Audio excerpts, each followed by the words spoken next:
그날 밤 하늘이 무너지고 있었습니다. 아니, 정확히 말하자면 하늘만 무너진 것이 아니었습니다. 세상의 모든 것이 무너지고 있었습니다. 빗줄기는 하늘에서 쏟아지는 것이 아니라 사방팔방에서 동시에 몰아치는 것 같았고, 바람은 살을 애는 칼날이 되어 온몸을 사정없이 난도질했습니다. 번개가 칠 때마다 한순간 드러나는 산길은 마치 이승과 저승의 경계선처럼 황천으로 향하는 마지막 고갯길처럼 아득하고 끔찍하게 느껴졌습니다. 그 길 위에 한 여인이 있었습니다. 젊은 여인이었습니다. 하지만 그녀의 모습에서 젊음의 생기라고는 단 한 조각도 찾아볼 수 없었습니다. 축 처진 어깨, 비에 젖어 뒤엉킨 머리카락, 흙과 빗물과 눈물로 범벅이 된 얼굴. 그녀는 낡디 낡은 수레를 끌고 있었습니다. 수레를 끄는 굵은 밧줄이 그녀의 여린 어깨에 파고들어 살점이 패어나가고 있었고, 선홍빛 피가 빗물에 씻겨 내려 발밑에 진흙탕을 붉게 물들이고 있었습니다. 끽, 끽, 끽. 낡은 수레바퀴가 처절한 비명을 질러댔습니다. 마치 제발 멈춰달라고, 더 이상은 갈 수 없다고 애원하는 것처럼. 하지만 여인은 멈추지 않았습니다. 아니, 멈출 수가 없었습니다. 그녀에게 뒤로 돌아갈 곳 따위는 애초에 없었습니다. 오직 앞으로, 앞으로, 또 앞으로 나아가는 것만이 그녀에게 남은 유일한 선택지였습니다. 한 발짝 내딛자 진흙탕에 발이 푹 빠졌습니다. 허벅지까지 차오르는 진흙을 헤치며 간신히 발을 뺐습니다. 집시는 이미 오래전에 진흙 속에 삼켜져 버린 지 오래였고, 맨발바닥은 날카로운 자갈과 부러진 나뭇가지에 찔리고 찢겨 피투성이가 되어 있었습니다. 그러나 그녀는 고통을 느끼지 못했습니다. 아니, 느낄 겨를조차 없었습니다. 왜냐하면요, 등 뒤의 수레에서 들리던 소리가 멈췄기 때문입니다. 콜록, 콜록, 콜록. 분명 조금 전까지만 해도 들리던 기침 소리였습니다. 가늘고 약하고 금방이라도 끊어질 것 같았지만 그래도 분명히 살아있다는 증거였습니다. 여인은 그 작은 소리 하나에 매달려 걸어왔습니다. 살아계시다. 아직 살아계시다. 조금만 더 버티자. 조금만 더 가면 된다. 그렇게 속으로 되뇌며 한 발짝 또 한 발짝 내딛어 왔습니다. 그런데 그 소리가 뚝 하고 끊어졌습니다. 마치 팽팽하게 당겨진 명주실이 한순간에 끊어지듯, 마치 깜빡이던 호롱불의 심지가 바람에 훅 꺼지듯, 너무나도 갑작스럽게, 너무나도 조용하게 여인의 심장이 쿵 하고 땅바닥으로 떨어졌습니다. 설마. 그녀의 발이 뚝 멈췄습니다. 숨이 턱 막혔습니다.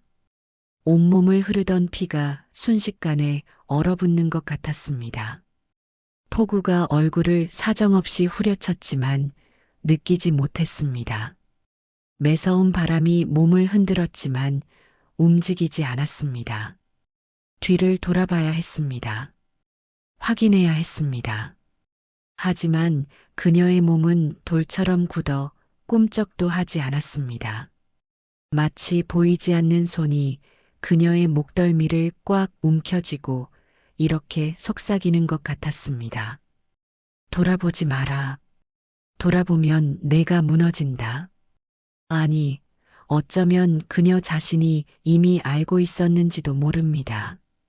뒤를 돌아보는 그 순간 자신이 가장 두려워하던 광경을 마주하게 될 것이라는 사실을요. 바로 그때였습니다. 쩡! 하늘을 두 쪽으로 찢어버리는 천둥 소리와 함께 거대한 번개가 바로 앞에 소나무를 내리쳤습니다. 순간 온 세상이 하얗게 타올랐습니다. 눈이 멀 것 같은 섬광 속에서 여인은 보고 말았습니다.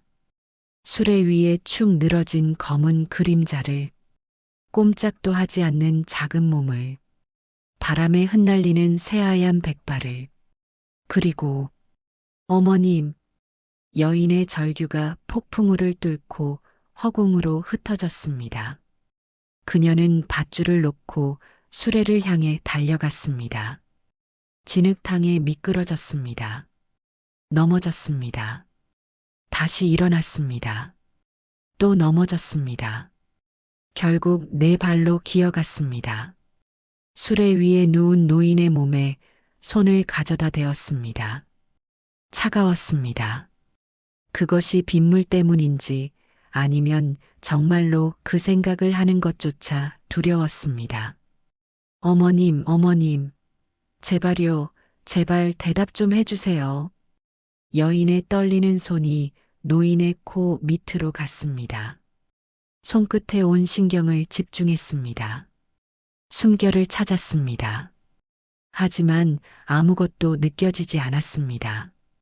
폭풍우 속에서 미친 듯이 쏟아지는 빗소리와 으르렁거리는 바람 소리에 묻혀 아무것도 느낄 수가 없었습니다.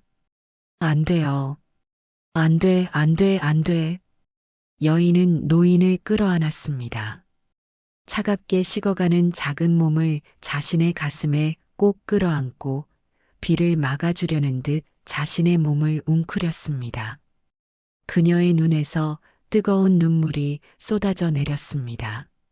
하지만 그 눈물은 차가운 빗물에 섞여 보이지 않았습니다. 마치 이 세상 누구도 그녀의 슬픔을 알아주지 않는다는 것처럼요. 어머님, 이게 다 저 때문이에요. 제가 이 길을 선택했기 때문이에요. 제가 어리석은 고집을 부렸기 때문이에요. 차라리 그때 저도 땅을 달라고 했으면요. 돈을 달라고 했으면요. 그랬으면 어머님을 이렇게 추운 데서 끌고 다니지 않아도 됐을 텐데요. 여인의 입에서 터져 나오는 것은 후회였습니다. 자책이었습니다. 그리고 가슴을 갈기갈기 찢어놓는 고통이었습니다. 제가 바보였어요. 제가 미련한 년이었어요. 어머님은 아무 잘못도 없는데 왜 이런 고생을 하셔야 하는 거예요? 왜 저 때문에 이런 곳에서 이런 밤에 돌아가셔야 하는 거예요? 여인은 울었습니다. 목이 터져라 울었습니다. 폭풍우 속에서 캄캄한 산 한가운데서 아무도 듣는 사람 없이, 아무도 위로해주는 사람 없이 내가 내린 선택이 정녕 우리 모두를 죽음으로 내모는 길이었단 말인가. 그 생각이 머릿속을 시커멓게 물들였습니다. 어둡고 무겁고 한치 앞도 보이지 않는 절망이 그녀를 집어삼켰습니다. 바로 그 순간이었습니다. 여인의 가슴에 안겨있던 노인의 손가락이 미세하게, 정말 미세하게 움직였습니다. 그리고 빗소리 사이로 희미한 목소리가 들려왔습니다. 아, 아가. 여인의 온몸이 굳었습니다. 빗소리에 묻혀 거의 들리지 않을 만큼 작은 목소리였습니다. 하지만 분명히 들었습니다. 그녀의 귀가 아니라 심장이 들은 것이었습니다. 어머님, 여인이 화들짝 고개를 들었습니다. 노인의 눈이 희미하게 떠지고 있었습니다. 지친 눈, 힘없는 눈, 생의 마지막 불꽃처럼 가물거리는 눈. 하지만 분명히 살아있는 눈이었습니다. 울지 마라. 아가야. 아직은 때가 아니다. 노인의 메마른 입술이 떨리며 움직였습니다. 그리고 뼈만 앙상하게 남은 손이 힘겹게 올라와 여인의 젖은 뺨을 어루만졌습니다. 그 손길은 비에 젖어 차가웠지만 여인의 마음에는 뜨거운 온기로 전해졌습니다. 내가 가는 길이 틀리지 않았다. 조금만 더 버텨라. 그 말과 함께 노인의 눈이 천천히 다시 감겼습니다. 하지만 이번에는 달랐습니다. 여인의 손 위에 얹힌 노인의 손에서 희미한 맥박이 느껴졌습니다. 살아 있었습니다. 아직 살아계셨습니다. 여인은 한참을 그 자리에 망연히 앉아 있었습니다. 눈물이 뺨을 타고 끊임없이 흘러내렸습니다.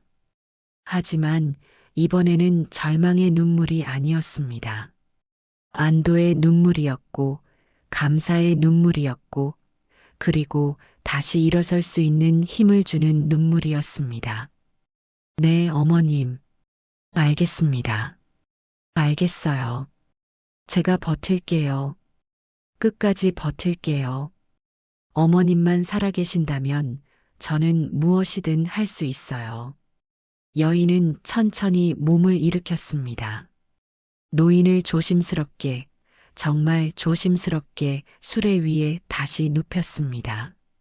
그리고 자신이 입고 있던 마지막 저고리를 벗어 노인의 몸을 덮었습니다. 이제 그녀의 상체에는 얇디 얇은 적삼 한 장뿐이었습니다. 빗물이 살갗에 직접 닿아 온몸에 소름이 돋았지만 그녀는 아랑곳하지 않았습니다. 다시 밧줄을 어깨에 걸었습니다. 피가 흘렀습니다. 살점이 떨어져 나갔습니다. 뼈를 깎는 듯한 고통이 온몸을 관통했습니다. 하지만 그녀는 걸었습니다. 한 발짝, 또 한 발짝, 앞으로, 앞으로, 오직 앞으로. 그녀는 몰랐습니다. 지금 자신이 끌고 가는 이 낙디낡은 수레 위에 훗날 조선 팔도를 뒤흔들 엄청난 비밀이 실려 있다는 것을요. 지금 자신이 목숨을 걸고 지키려는 이 노인이 과연 누구인지를요. 그리고 오늘 밤 이 처절한 선택이 훗날 자신의 운명을 송두리째 뒤바꿔 놓게 될 것이라는 사실을요. 이 이야기는 그렇게 시작됩니다.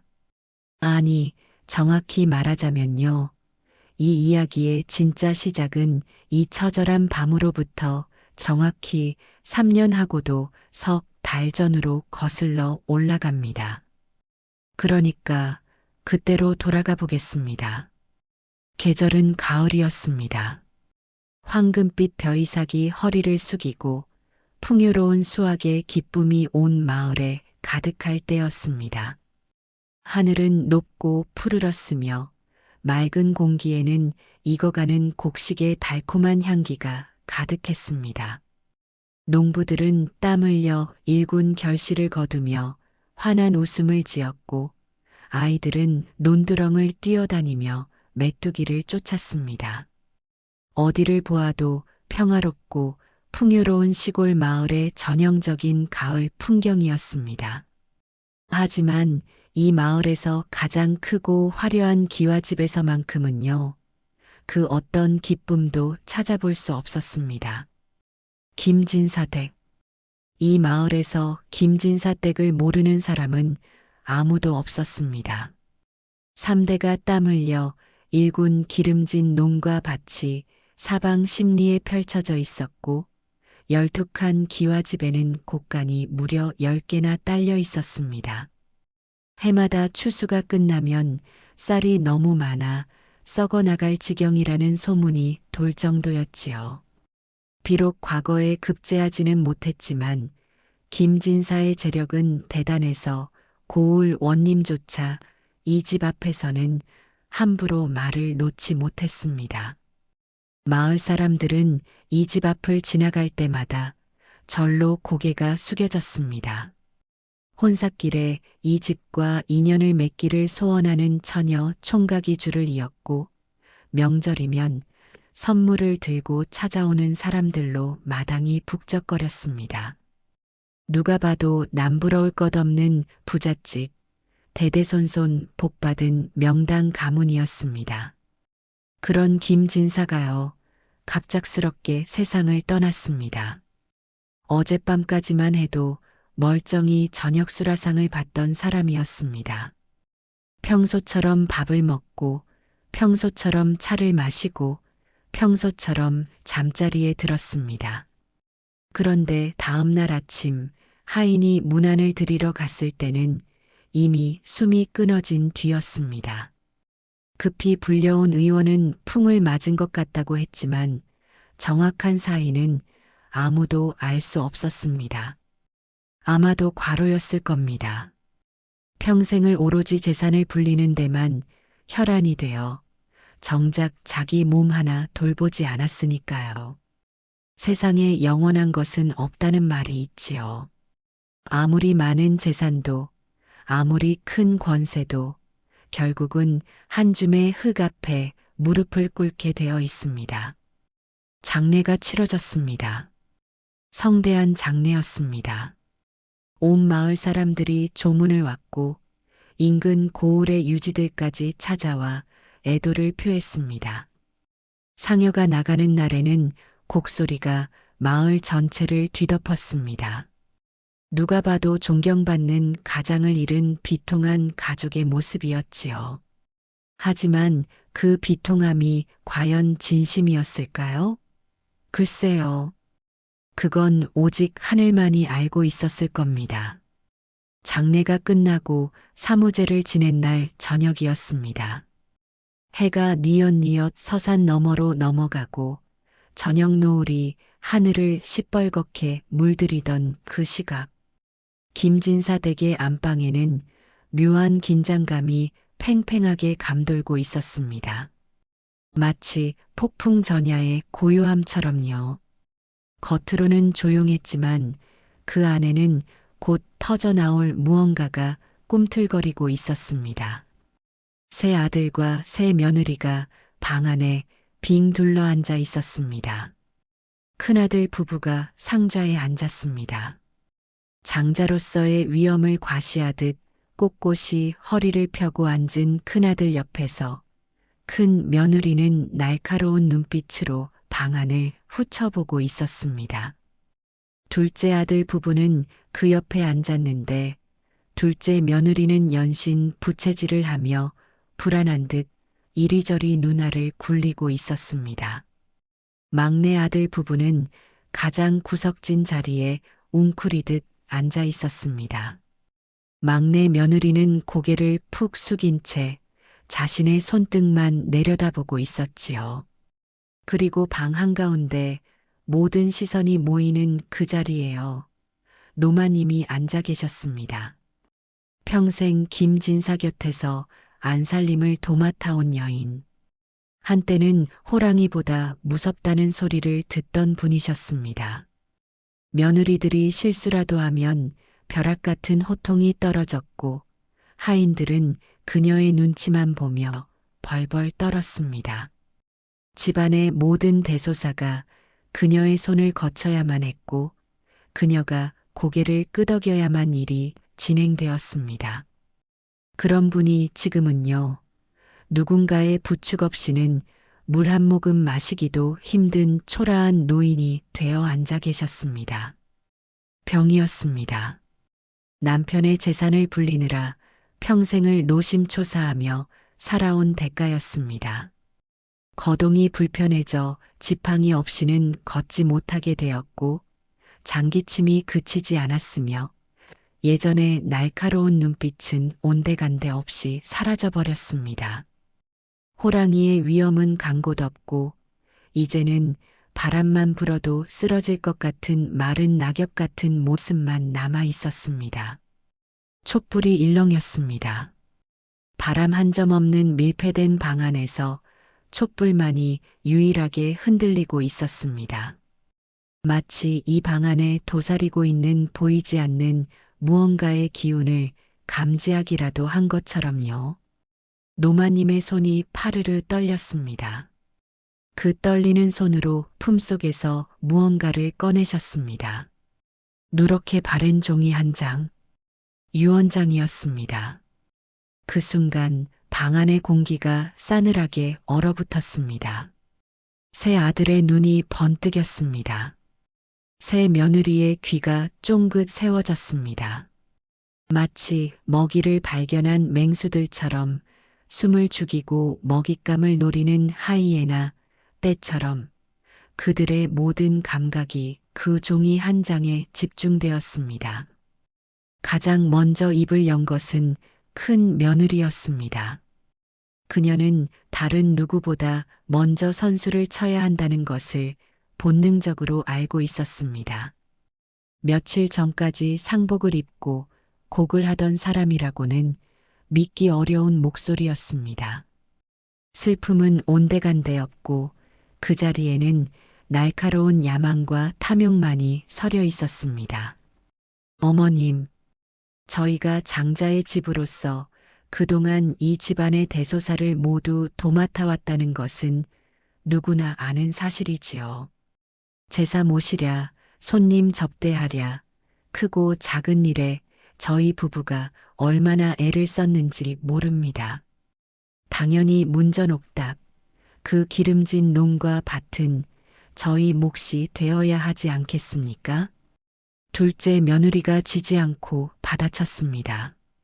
그녀의 눈에서는 형님에 대한 견제와 자신의 몫을 한 푼이라도 더 챙기려는 계산이 번득였습니다. 아이고, 형님. 말씀이 너무 심하시네요. 저희 부부가 시내에 나가 땀 흘려 장사를 해서 집안 재산을 불렸다는 것은 온 동네가 다 아는 사실 아닙니까? 형님네가 집에 앉아서 밥만 먹을 때 저희는 비 오나 눈 오나 장터에 나가 고생했단 말이에요. 목 좋은 상가며 현금은 당연히 저희 몫이지요. 큰 며느리의 얼굴이 벌겋게 달아올랐습니다. 뭐라고요? 형님네가 밥만 먹었다고요? 지금 그게 사람 입에서 나올 소리예요? 왜요? 틀린 말 했나요? 집안 제사 지낸 게 그렇게 대단한 일이에요? 그건 장손으로서 당연히 해야 할 일이잖아요. 당연히 해야 할 일을 했으면 당연히 보상을 받아야지. 순식간에 방안은 아수라장이 되었습니다. 언성이 높아졌습니다. 손가락질이 오갔습니다. 세 아들은 서로의 공을 내세우며 목청을 높였고 새 며느리는 남편 뒤에서 부채질을 하며 기름을 부었습니다. 곡소리가 그치기가 무섭게 이미 장래 때부터 속으로 꿍꿍이를 품고 있던 탐욕의 뚜껑이 열린 것입니다. 조금 전까지 함께 제사상 앞에서 절을 하며 아버지의 명복을 빌던 사람들이 지금은 서로의 목을 조를 듯한 기세로 으르렁대고 있었습니다. 형제간의 우애는 재물 앞에서 휴지 조각처럼 찢겨나갔습니다. 피를 나눈 형제가 무슨 소용이 있겠습니까? 정을 나눈 식구가 무슨 의미가 있겠습니까? 눈앞에 황금빛으로 빛나는 땅 문서와 곡간 가득 쌓인 쌀가마니가 어른거리는데요. 그딴 것들이 눈에 들어올 리가 없었습니다. 하지만요, 이상한 점이 하나 있었습니다. 그토록 치열하게, 그토록 격렬하게 재산을 나누어 가지려 다투면서도요, 정작 그들이 가져가야 할 가장 중요한 유산에 대해서는 아무도 단 한 사람도 입을 열지 않았습니다. 그 유산이 무엇이었냐고요? 바로 어머니였습니다. 병석에 누운 노모였습니다. 농과 밭은 서로 차지하려고 이를 갈면서도요. 정작 그 재산을 평생 일구어온 어머니에 대해서는 철저하게 외면했습니다. 왜였을까요? 이유는 너무나 단순했습니다. 그들에게 병든 노모는요, 재산이 아니라 짐이었기 때문입니다. 자산이 아니라 부채였기 때문입니다. 처치 곤란한 짐짝, 하루빨리 누군가에게 떠넘겨야 할 골칫덩이. 그것이 그들이 자신의 어머니를 보는 방식이었습니다. 얼마나 다투었을까요? 밤은 깊어가고 촛불은 점점 짧아져 가는데 결론은 나지 않았습니다. 서로 한치의 양보도 없이 자기 몫만 주장하며 으르렁댔습니다. 목이 쉬도록 소리를 지르고 주먹을 불끈 쥐며 서로를 노려보았습니다. 바로 그때였습니다. 방 한구석에서 아무 말 없이 고개만 숙이고 있던 여인이 슬그머니 몸을 일으켰습니다. 막내 며느리였습니다. 그녀는 가진 것 없는 소장농의 딸이었습니다. 집안에 변변한 논밭 한 떼기 없이 오직 성실함과 착한 심성 하나만 보고 들어온 며느리였습니다. 시집 온 첫날부터 그녀의 위치는 정해져 있었습니다. 형님들의 시중을 들고 부엌에서 허드렛 일을 하고 온갖 구박을 받으며 숨죽여 살아가는 것. 그것이 이 집에서 그녀에게 주어진 유일한 역할이었습니다. 재산 분배 논의에서 그녀가 발언권을 가질 리 만무했습니다. 애초에 가져온 것도 없고 가져갈 것도 없는 신세였으니까요. 형님들은 그녀를 쳐다보지도 않았습니다. 마치 없는 사람 취급하듯이요. 그런 그녀가 일어선 것입니다. 방 안의 시선이 일제히 그녀에게로 쏠렸습니다. 재산도 없는 것이, 배경도 없는 것이 무슨 할 말이 있다고. 그런 눈빛들이었습니다. 비웃음 섞인 눈빛, 황당하다는 눈빛, 빨리 꺼지라는 눈빛. 하지만 막내 며느리는 개의치 않았습니다. 그녀의 입술이 파르르 떨렸습니다. 심장이 터질 듯이 요동쳤습니다. 다리가 후들거려 제대로 서 있기조차 힘들었습니다. 하지만 그녀는 고개를 들었습니다. 그리고 평생을 숨죽여 살아온 여인답지 않게 또렷하고 단호한 목소리로 입을 열었습니다. 형님들, 방 안이 조용해졌습니다. 저는요, 땅도 필요 없습니다. 돈도 필요 없습니다.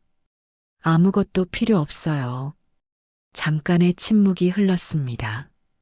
그리고 그녀는 자신의 온 삶을 건 한마디를 내뱉었습니다. 대신 제가 어머님을 모시고 나가겠습니다. 순간 방 안에 찬물을 끼얹은 듯한 정적이 흘렀습니다. 큰 며느리와 둘째 며느리가 서로의 눈을 마주쳤습니다.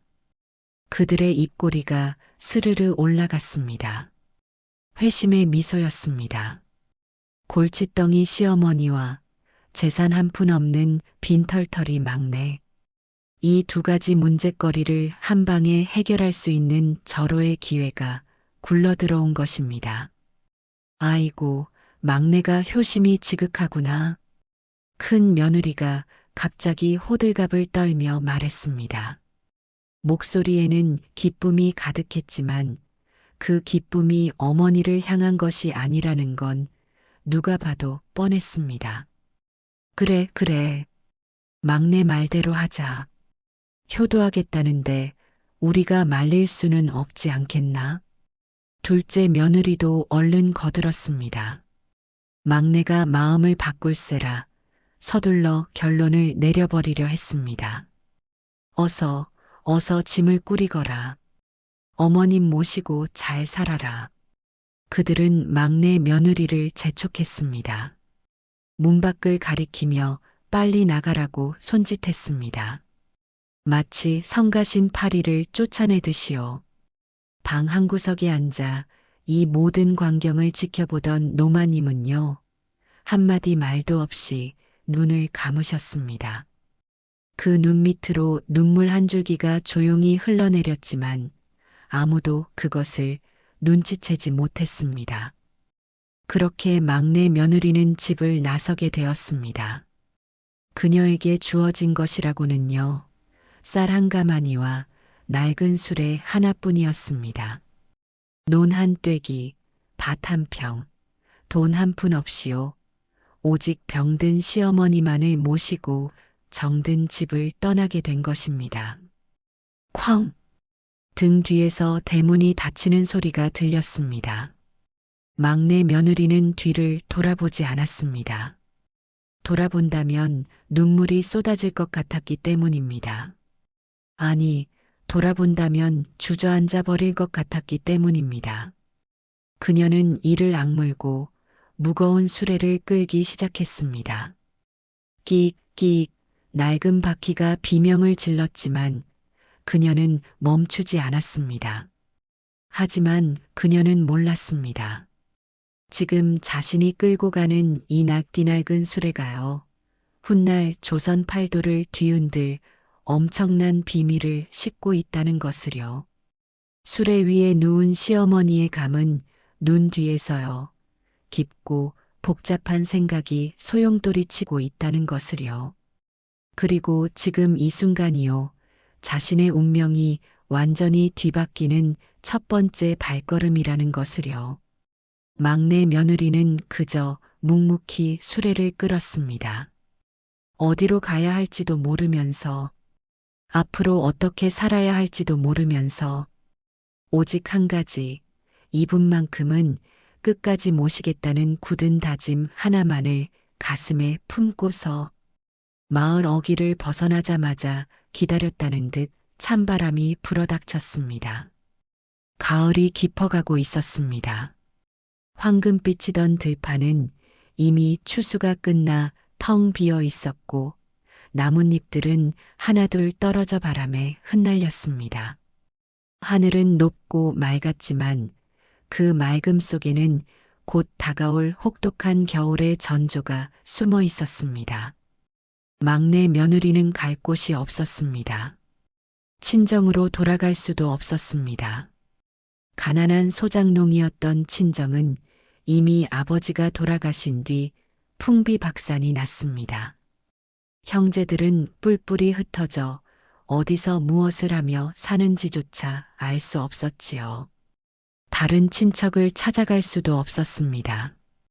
병든 노인을 데리고 가면 어느 집인들 반겨주겠습니까? 누가 기꺼이 문을 열어주겠습니까? 결국 그녀가 찾아낸 것은요, 인근 야산 밑에 버려진 폐가 한 채였습니다. 집이라고 부르기도 민망한 곳이었습니다.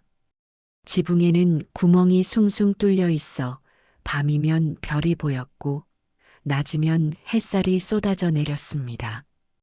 벽은 곳곳이 허물어져 황소바람이 드나들었고 문짝은 반쯤 떨어져 나가 제 역할을 하지 못했습니다. 마루는 썩어 발을 디디면 삐걱거렸고 부엌 아궁이는 무너져 내려 돌무더기나 다름없었습니다. 언제 지붕이 내려앉을지, 언제 벽이 무너질지 모르는 그런 곳이었습니다. 하지만 막내 며느리는 불평하지 않았습니다. 어머님, 여기서 잠시 쉬세요. 제가 금방 따뜻하게 해드릴게요. 그녀는 시어머니를 수레에서 내려 가장 바람이 덜 드는 구석에 눕힌 뒤 곧바로 일을 시작했습니다. 흙을 파다가 물을 섞어 개어 벽에 구멍을 메웠습니다. 억새를 베어다가 엮어서 지붕의 틈을 막았습니다. 돌을 주워다가 무너진 아궁이를 대충이나마 다시 쌓았습니다. 해가 지고 달이 뜰 때까지 그녀는 쉬지 않고 손을 놀렸습니다. 손바닥이 찢어지고 손톱이 깨져도 멈추지 않았습니다. 밤이 되자 겨우 불을 지필 수 있게 되었습니다. 아궁이에서 피어오른 연기가 매캐했지만 그래도 온기가 돌기 시작했습니다. 막내 며느리는 자신의 치마폭을 찢어 여러 겹으로 깔아 아랫목을 만들었습니다. 그리고 시어머니를 조심스럽게 그 위에 눕혔습니다. 어머님, 여기 따뜻하지요? 오늘 밤은 여기서 주무세요. 내일은 더 좋아질 거예요. 시어머니는 아무 말이 없었습니다. 그저 차가운 눈으로 며느리를 바라볼 뿐이었습니다. 그 눈빛 속에 무엇이 담겨 있는지 막내 며느리는 알 수 없었습니다. 연민인지 경멸인지 감사인지 아니면 그 어떤 것도 아닌 무표정인지. 하지만 그녀는 개의치 않았습니다. 중요한 것은 시어머니가 따뜻하게 잠들 수 있는 것, 그것뿐이었습니다. 이것이 고난의 시작이었습니다.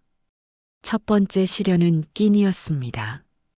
가져온 쌀 한 가마니는 금세 바닥을 드러냈습니다. 아껴 먹고 또 아껴 먹어도 겨우 보름을 버텼을까요? 쌀독 바닥에 손을 넣어봐도 손에 잡히는 것은 먼지뿐이었습니다. 며느리는 이를 악물었습니다. 굶을 수는 없었습니다. 자신이야 굶어도 되지만 시어머니를 굶길 수는 없었습니다. 그녀는 마을로 내려가 일거리를 찾았습니다.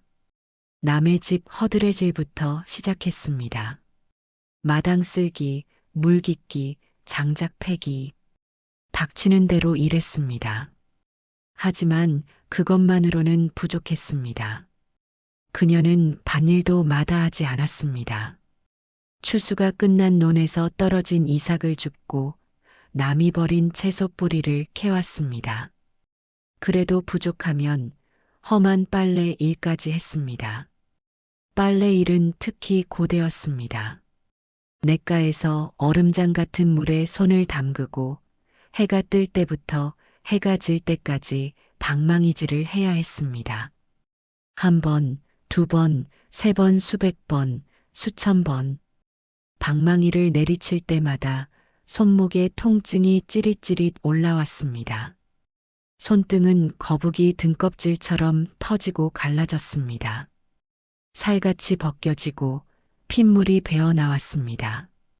그 피가 빨래에 묻으면 그것을 다시 헹궈내야 했습니다. 하지만 그녀는요, 품삯으로 보리쌀 한 줌을 받아들고 집으로 돌아올 때면 세상을 다 얻은 듯한 환한 미소를 지었습니다. 어머님, 오늘은 보리쌀이에요. 죽을 끓여 드릴게요. 그녀는 서둘러 아궁이에 불을 지피고 죽을 쑤었습니다. 보리쌀에 물을 넉넉히 부어 푹 끓인 죽.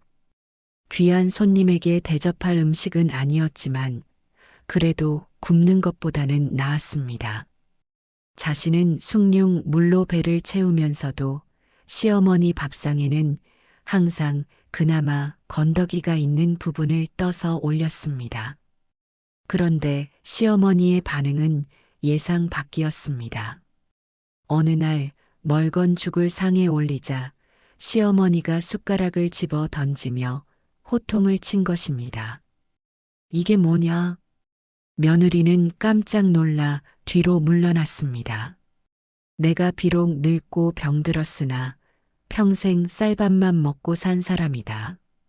이런 개죽 같은 것이 어찌 내 목구멍으로 넘어가겠느냐. 시어머니의 눈에서 불꽃이 튀었습니다. 한때 호랑이보다 무섭다던 그 기세가 잠깐 되살아난 것처럼 보였습니다. 며느리의 얼굴이 하얗게 질렸습니다. 당장 내일 먹을 양식도 없는 상황이었습니다. 이 보리쌀 한 줌을 구하기 위해 하루 종일 냇가에서 얼음물에 손을 담그고 빨래를 했습니다. 손등이 터지고 피가 나고 어깨가 빠질 것 같았지만 이를 악물고 버텼습니다. 그 고통과 아픔의 대가였습니다. 하지만 며느리는 아무 말도 하지 않았습니다. 변명도 하지 않았습니다. 그저 눈물을 훔치며 밖으로 나섰을 뿐이었습니다. 다음 날 그녀는 읍내로 달려갔습니다. 그리고 자신의 유일한 패물이었던 은비녀를 팔았습니다. 시집 올 때 친정 어머니가 눈물을 머금고 쥐어주었던 단 하나뿐인 보물이었습니다. 우리 집안이 가난해서 해줄 것이 이것밖에 없구나. 이것이라도 간직하고 있다가 정 어려울 때 쓰거라 그렇게 말씀하시며 손에 쥐어주셨던 비녀였습니다. 하지만 그녀는 망설이지 않았습니다. 그 돈으로 흰 쌀을 샀습니다. 겨우 몇 대에 불과했지만 그래도 쌀이었습니다. 그날 저녁 갓 지은 하얀 쌀밥을 시어머니 앞에 올렸습니다. 김이 모락모락 피어오르는 새하얀 밥. 구수한 냄새가 방 안가득 퍼졌습니다. 시어머니는 아무 말 없이 밥그릇을 비웠습니다. 한 숟갈, 두 숟갈, 묵묵히 밥을 입에 넣었습니다. 하지만 다 먹고 나서도 고맙다는 말 한마디 하지 않았습니다.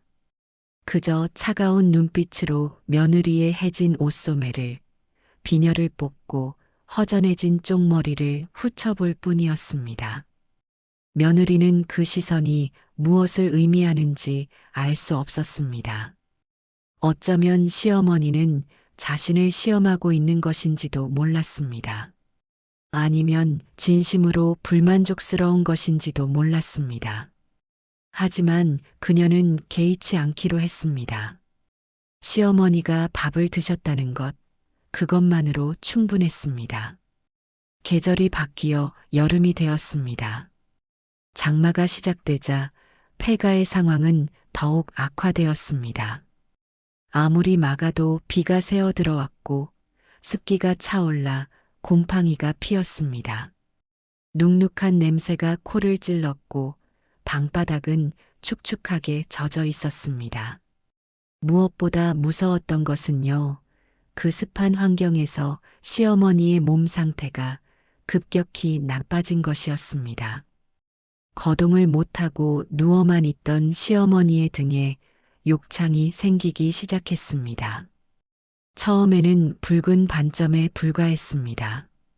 별것 아니겠거니 생각했습니다. 하지만 며칠이 지나자 물집이 잡혔고 그것이 터지면서 살이 헐어나갔습니다. 곧 고름이 차기 시작했습니다. 악취가 진동했습니다. 살이 썩어가는 역겨운 냄새가 좁은 방 안에 가득 찼습니다. 숨을 쉬기가 힘들 정도였습니다. 며느리는 약을 살 돈이 없었습니다. 읍내의 약방에 가서 사정을 해봤습니다. 무릎을 꿇고 빌었습니다. 하지만 돌아오는 대답은 냉정했습니다. 외상은 안 된다. 돈을 가져오면 그때 약을 주겠다. 그녀에게 돈은 없었습니다. 빌릴 곳도 없었습니다. 그녀는 다른 방법을 찾아야 했습니다. 산을 뒤져 약초를 캤습니다. 어머니에게서 어깨 너머로 배웠던 민간요법을 떠올리며 질경이와 쑥을 뜯어왔습니다. 그것을 절구에 넣고 한참을 찧어 즙을 낸 뒤 시어머니의 등에 발랐습니다. 하지만 상처는 쉽게 낫지 않았습니다. 오히려 더 악화되는 것 같았습니다. 고름이 계속 흘러나왔고 시어머니는 열이 올라 밤새 끙끙 앓았습니다. 어느 날 밤이었습니다. 며느리는 호롱불 아래서 시어머니의 등을 닦아내고 있었습니다. 고름이 터져 악취가 코를 찔렀습니다. 구역질이 치밀어 올랐습니다. 속이 뒤집히는 것 같았습니다. 하지만 그녀는 얼굴 한 번 찌푸리지 않았습니다. 오히려 더 가까이 얼굴을 가져가 상처의 상태를 자세히 살폈습니다. 그때 문득 어머니에게서 들었던 말이 떠올랐습니다. 깊은 상처에 고름이 찼을 때는 입으로 빨아내야 한다. 그래야 독이 빠진다. 며느리는 잠시 망설였습니다. 썩어가는 살에서 나는 악취가 코를 찔렀습니다. 생각만 해도 토할 것 같았습니다. 하지만 그녀는 이를 악물었습니다. 시어머니를 살려야 했습니다. 무슨 수를 써서라도요. 그녀는 입을 시어머니의 상처에 가져다 대었습니다. 그리고 힘껏 빨아냈습니다. 역겨운 맛이 입안에 퍼졌습니다. 쓰고 비리고 부패한 맛. 속이 뒤집어지는 것 같았습니다. 하지만 그녀는 멈추지 않았습니다. 빨아내고 뱉고 다시 빨아내고 뱉었습니다. 고름이 더 이상 나오지 않을 때까지 밤새도록. 그렇게 며칠을 간호하고 나니 시어머니의 상처가 조금씩 아물기 시작했습니다. 열도 내렸습니다. 기적처럼 회복의 기미가 보이기 시작한 것입니다. 마을 사람들은 그런 며느리의 소식을 듣고 혀를 내둘렀습니다. 효부가 났네, 효부가 났어. 아무리 그래도 고름을 입으로 빨아낸다니. 보통 사람은 못할 일이야. 친자식도 못할 일을 며느리가 하고 있으니 참으로 장하고 기특하다. 하지만 정작 큰 며느리와 둘째 며느리는 명절이 되어도 코빼기조차 비치지 않았습니다. 소식을 전해들은 그들의 반응은 냉담하기 짝이 없었습니다. 미련하기는 저러다가 병 옮아서 같이 죽을 거야. 그러게 땅 한 평 못 받고 저 고생을 사서 하니 바보가 따로 없지. 그런 소문이 막내 며느리의 귀에도 들어왔습니다. 가슴이 아팠습니다. 눈물이 날 것 같았습니다. 하지만 그녀는 내색하지 않았습니다. 남들이 뭐라 하든 자신이 옳다고 믿는 일을 할 뿐이었습니다. 가을이 깊어갔습니다. 추수가 끝난 들판에는 빈 이삭만 남아 쓸쓸하게 바람에 흔들렸습니다. 며느리는 그 텅 빈 들판을 돌아다니며 떨어진 나달을 주었습니다.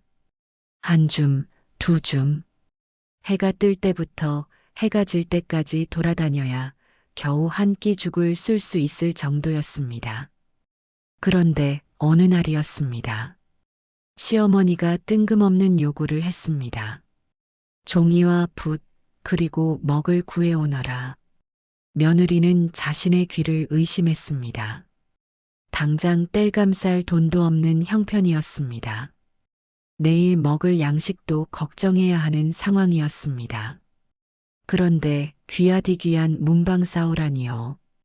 종이와 붓과 먹은 이 시골에서는 양반 집에서나 쓰는 물건이었습니다. 그것을 어디서 구한단 말입니까? 어머님, 그게. 며느리가 난감한 표정을 짓자 시어머니의 눈빛이 싸늘하게 변했습니다. 내 말이 그리 우습더냐?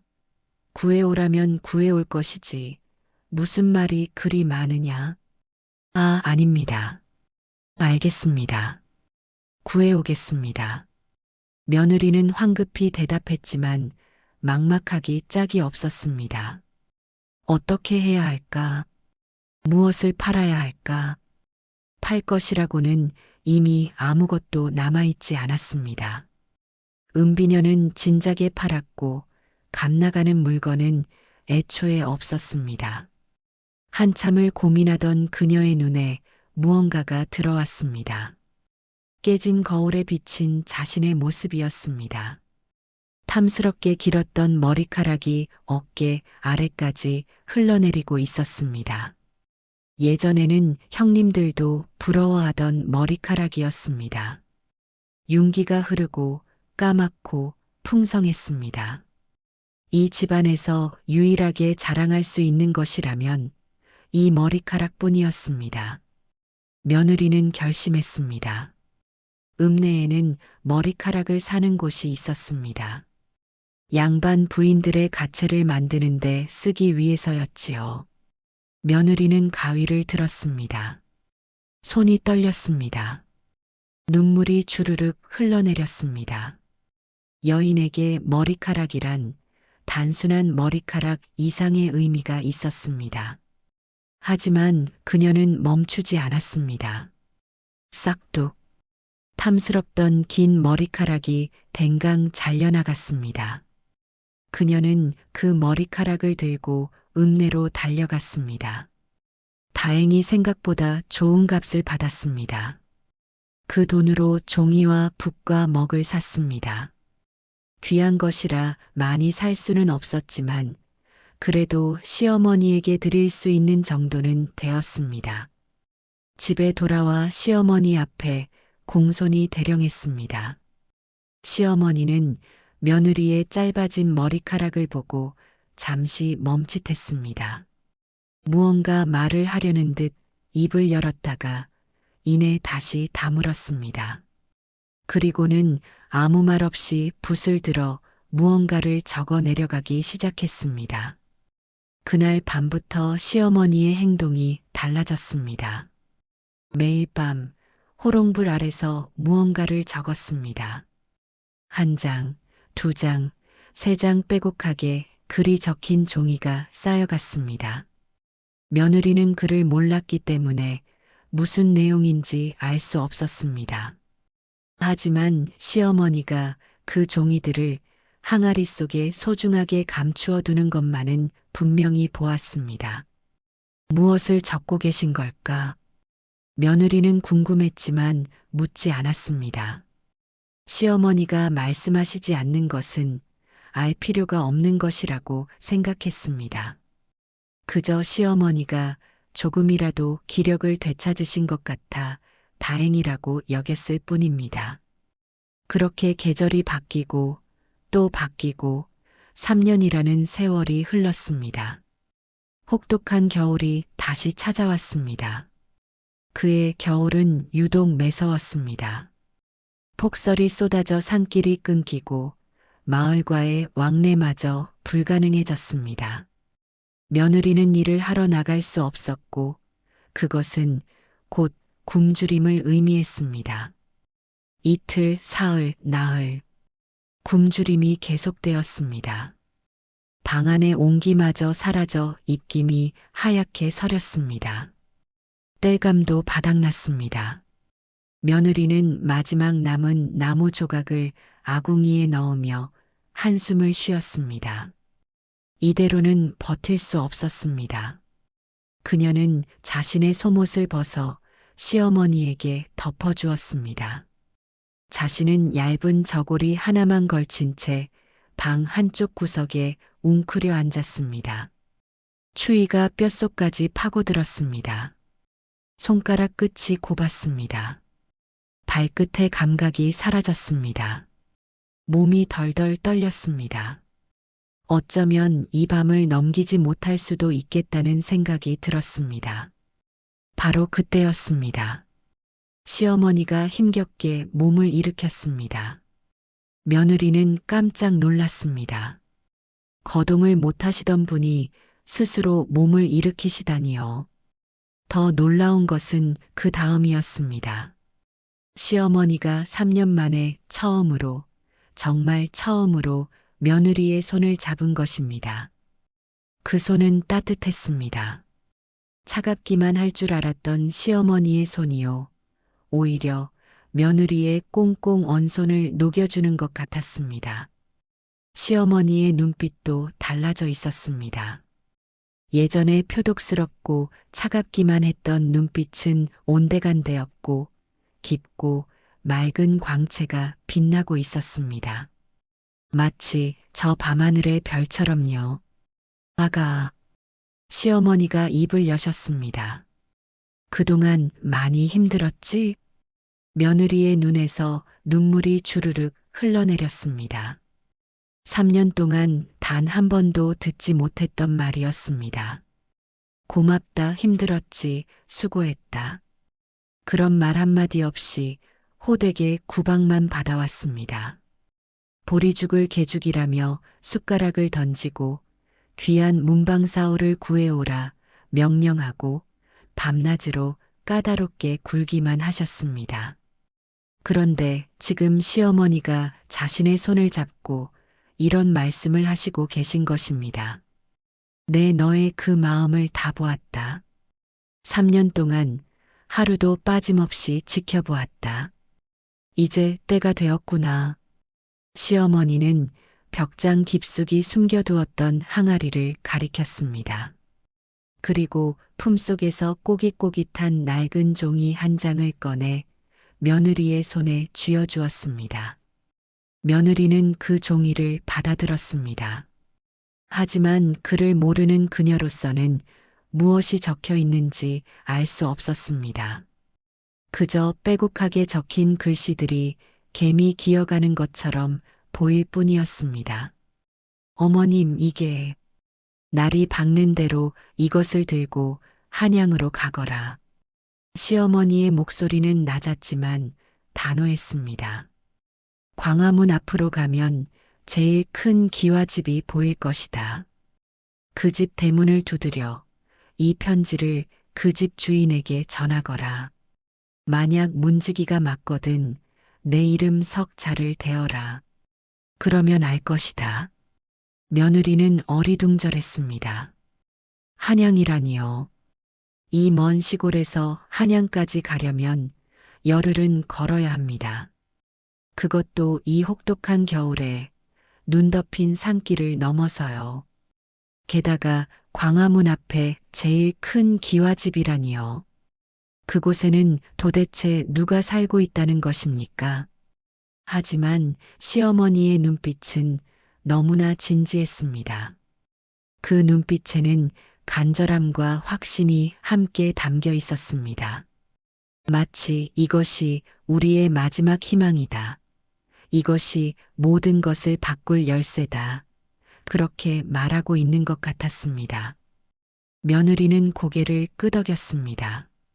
알겠습니다, 어머님. 가겠습니다. 제가 반드시 전해드리겠습니다. 다음 날 새벽 눈이 조금 그쳤습니다. 며느리는 시어머니를 이웃 마을 할머니에게 부탁해두고 길을 나섰습니다. 품속에 편지를 깊숙이 넣고 한양을 향해 걸음을 옮기기 시작했습니다. 열흘 동안의 여정은 처절했습니다. 첫째 날 눈 덮인 산길을 넘었습니다.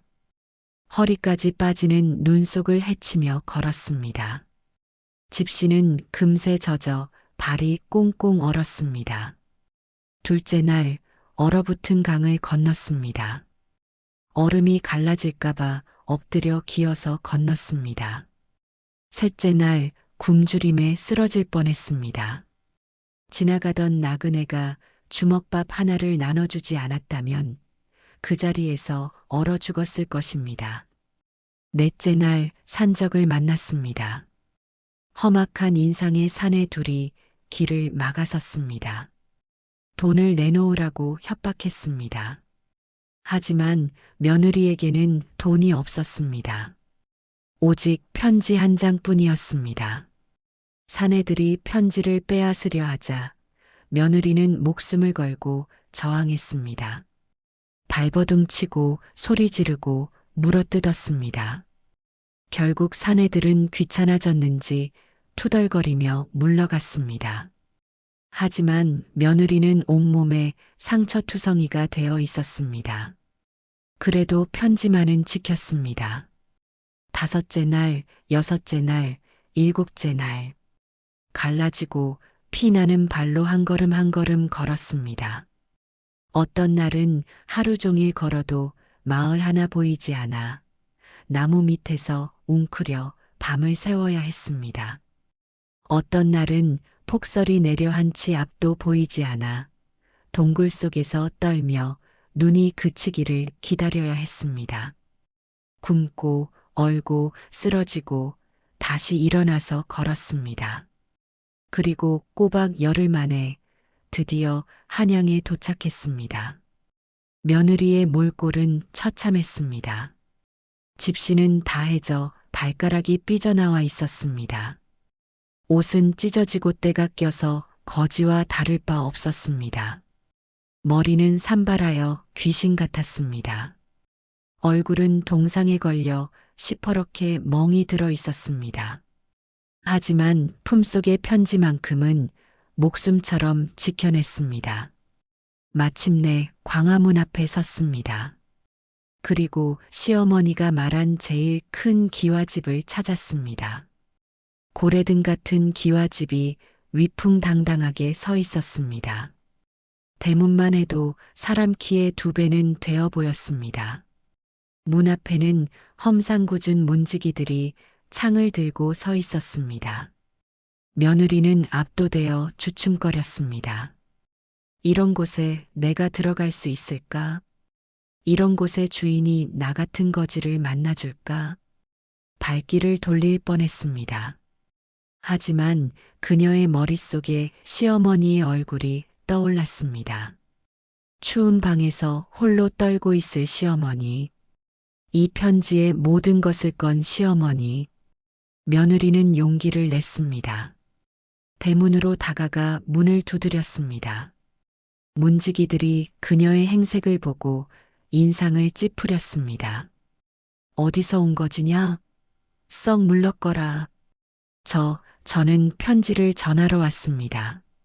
제발 이 집 주인 어른께 전해 주십시오. 편지? 거지에게 무슨 편지가 있다고? 빨리 꺼지지 못할까? 문지기가 창을 휘둘러 쫓아내려 했습니다. 며느리는 물러서지 않았습니다. 떨리는 손으로 편지를 내밀며 시어머니의 이름 석자를 댔습니다. 그 순간 문지기의 표정이 변했습니다. 뭐라고? 지금 그 이름을 어디서 들었느냐?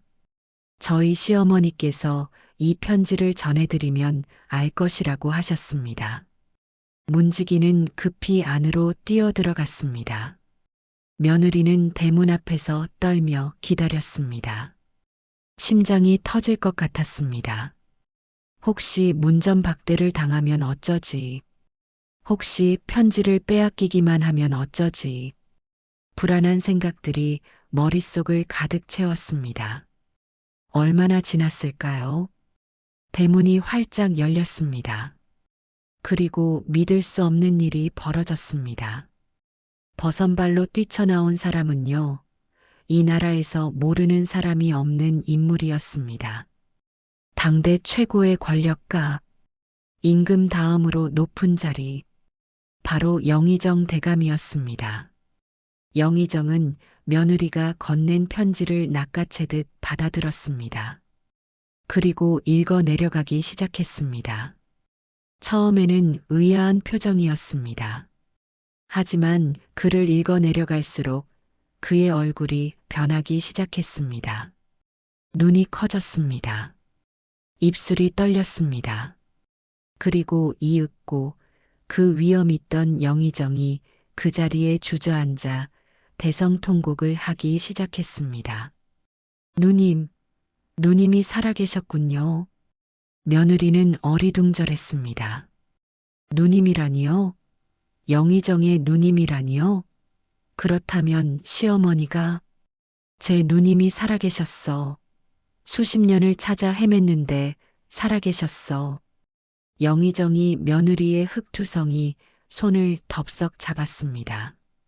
나라에서 가장 높은 사람이 거지 같은 행색의 여인 앞에 무릎을 꿇고 손을 잡은 것입니다. 자네가 내 누님을 돌봐왔단 말인가? 예, 하지만 저는 시어머니께서 누구신지 전혀. 알겠네, 알겠어. 내 누님께서 편지에 다 적어주셨네. 알고 보니 시어머니는 영의정의 친누나였습니다. 젊은 시절 나라에 큰 난리가 났을 때 가족과 헤어졌습니다. 피랑길에서 무리와 떨어져 홀로 남겨진 그녀는 험난한 세월을 보내다 시골에 정착했습니다. 그리고 김진사를 만나 그의 아내가 되어 평생을 살아왔던 것입니다. 영의정은 수십 년 동안 누나를 찾아 헤맸지만 끝내 찾지 못해 애만 태우고 있었습니다. 그런데 시어머니는 왜 자신의 정체를 숨겼던 것일까요? 며느리는 알 수 없었습니다. 하지만 영의정이 보여준 편지 속에 그 답이 있었습니다. 시어머니가 3년 동안 밤마다 써내려간 글의 내용은요, 바로 막내 며느리에 대한 기록이었습니다. 은비녀를 팔아 쌀을 산 일, 머리카락을 잘라 문방사오를 구한 일, 고름을 입으로 빨아낸 일, 자신의 속옷을 벗어 덮어준 일, 3년 동안 며느리가 보여준 모든 효행이 날짜별로 빼곡하게 적혀 있었습니다. 시어머니는 일부러 괴팍하게 굴었던 것입니다. 보리죽을 먹지 않겠다며 숟가락을 던지고 머리카락을 팔아야 할 정도의 무리한 요구를 하고 밤낮으로 구박했던 것. 그것은 모두 시험이었습니다. 이 며느리가 정말로 진심인지 언젠가는 포기할 것인지 알아보기 위한 시험이었습니다. 하지만 막내 며느리는 끝까지 버텼습니다. 자신의 것을 팔고 자신의 몸을 혹사하면서도 단 한 번도 시어머니를 원망하거나 포기하지 않았습니다. 그 모습을 3년 동안 지켜보면서 시어머니는 확신했습니다. 이 아이가 진짜라고, 이 아이에게 모든 것을 맡겨도 된다고. 영의정은 눈물을 훔치며 말했습니다. 고맙네. 정말 고맙네. 자네가 내 누님을 살렸어. 내 이 은혜는 평생 결코 잊지 않겠네. 영의정은 즉시 화려한 가마와 하인들을 보내 시어머니를 한양으로 모셔오게 했습니다. 당대 최고의 명의도 함께 보냈습니다. 시골 마을은 발칵 뒤집어졌습니다. 금이 환영하는 막내 며느리와 호화로운 가마 행렬을 본 마을 사람들은 입을 다물지 못했습니다. 저게 정말 그 막내 며느리란 말인가. 거지 같던 그 여자가 저렇게 비단 옷을 입고 가마를 탔단 말인가. 믿을 수 없다는 듯이 눈을 비비고 또 비볐습니다. 병석에 누워있던 시어머니는 영의정이 보낸 명의의 치료를 받고 기력을 회복했습니다. 마치 다른 사람이 된 듯 고운 비단옷을 입고 가마에 오르셨습니다. 3년 동안 초라한 노인의 모습은 온데간데 없고 영의정의 누이다운 기품이 되살아났습니다. 가마가 떠나기 전 시어머니는 큰 며느리와 둘째 며느리를 불렀습니다. 그들은 소식을 듣고 허겁지겁 달려온 참이었습니다. 영의정의 누이가 자신들의 시어머니였다니요. 그 사실을 알자마자 그들은 뻔뻔하게도 자신들도 시어머니를 모시겠다며 나섰습니다. 3년 동안 코빼기도 안 비치던 사람들이 갑자기 효녀 행세를 하기 시작한 것입니다. 하지만 시어머니는 차갑게 거절했습니다. 대신 그들에게 작은 상자 하나를 던져주었습니다. 이것이 너희에게 줄 마지막 유산이다. 큰 며느리와 둘째 며느리는 허겁지겁 상자를 열었습니다. 기대에 찬 눈빛으로요. 금은 보화가 들어있을 것이라고 생각했습니다. 적어도 토지 문서 정도는 들어있을 것이라고 기대했습니다. 하지만 상자 안에는요, 썩은 동아줄 한 가닥만이 들어있었습니다. 탐욕으로 맺어진 인연은 썩은 줄과 같아서 결국에는 끊어지는 법이다. 이것이 너희에게 주는 마지막 교훈이니라. 시어머니의 준엄한 꾸짖음이었습니다. 두 며느리는 땅을 치며 후회했습니다. 발을 동동 굴렀습니다. 시어머니의 치맛자락을 붙잡고 울며 용서를 빌었습니다. 하지만 이미 때는 늦었습니다. 버스는 떠난 뒤였습니다. 그들은 3년 전 땅과 상가를 차지했지만요. 흉년과 장사 실패로 재산을 거의 탕진한 상태였습니다. 서로를 탓하며 원수처럼 으르렁거리며 비참하게 살고 있었습니다. 눈앞의 이익에 눈이 멀어 정작 소중한 것을 놓쳐버린 대가였습니다. 한양으로 올라온 막내 며느리에게 시어머니는 숨겨두었던 진짜 유산을 공개했습니다. 그것은 항아리 속에 적혀 있던 한양 금싸라기 땅의 문서들이었습니다. 알고 보니 시어머니는요, 시골의 땅 따위와는 비교도 안 될 만큼 어마어마한 재산을 가지고 있었습니다.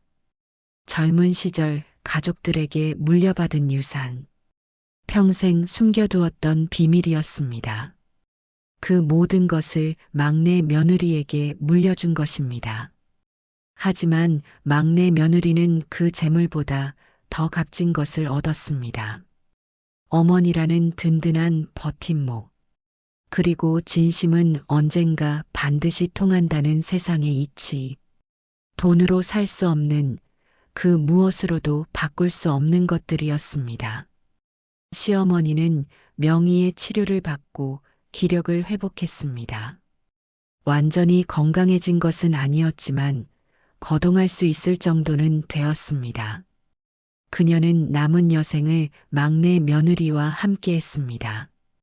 따뜻한 방에서 맛있는 음식을 먹으며 사랑하는 사람에게 둘러싸여서요. 3년 동안의 시련은 마치 아득한 꿈처럼 멀어져 갔습니다. 세월이 흘렀습니다. 막내 며느리는 한양에서 가장 존경받는 안방마님이 되었습니다. 그녀의 효심은 온 나라에 소문이 났고 임금님께서 직접 정려비를 내리셨습니다. 마을마다 그녀의 이야기가 전해졌습니다. 그리고 그녀가 눈보라를 뚫고 늙은 시어머니를 수레에 태워 넘었던 그 고개는요, 훗날 효부 고개라 불리게 되었습니다. 지금도 그 고개를 넘는 사람들은 이야기합니다. 어리석어 보이는 선택이 때로는 가장 큰 축복이 된다고, 눈앞의 이익보다 사람의 도리가 더 중요하다고, 그리고 진심은요, 언젠가 반드시 통한다고, 땅도 돈도 필요 없다며 병든 시어머니만을 선택했던 한 여인의 이야기. 그것이 오늘 들려드린 효부 고개의 전설입니다.